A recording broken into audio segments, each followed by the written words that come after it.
Hello, Bishop Craig Bergland, presiding bishop of the Universal Anglican Church here. We're out touring the greater Milwaukee area, the city I grew up in and that I've lived in for all but about 10 years of my life. Behind me, you'll notice Christ the King Roman Catholic Church. We're about 7 blocks from the house where I grew up. And as I was growing up, we had neighbors to the south of us, a couple named Elmer and Thelma Putchell. Elmer was a plumber. He was a great man, a great friend to my brother Kurt and I growing up. He perhaps sensed that we were growing up in a rather chaotic place.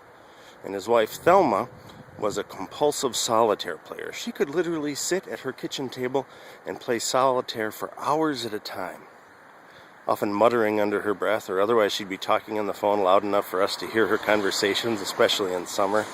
Meanwhile, my brother and I might be in the backyard while Elmer, who was not just a plumber but a gardener and an avid golfer, would practice his short game by hitting plastic golf balls with his 9-iron to us in our yard on the other side of the fence, and we could practice catching fly balls.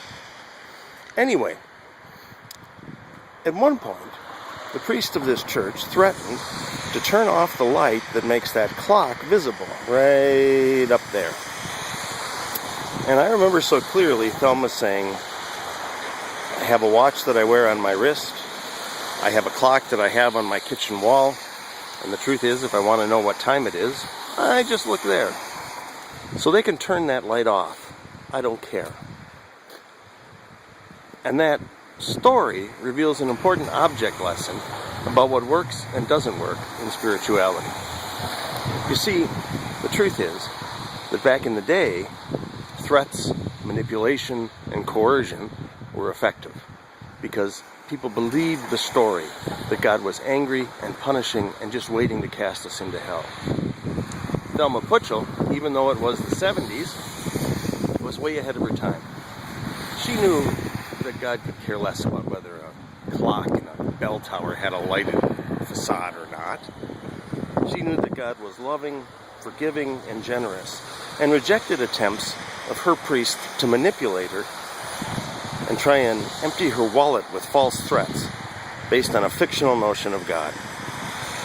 As we look at our spiritual and religious life today, we need to recognize that manipulation and coercion are always wrong, always sinful, even when they're done at the hands of a religious institution. But what the world needs to hear is that God is loving, that God is forgiving, that God cares about us because we are made up of God parts.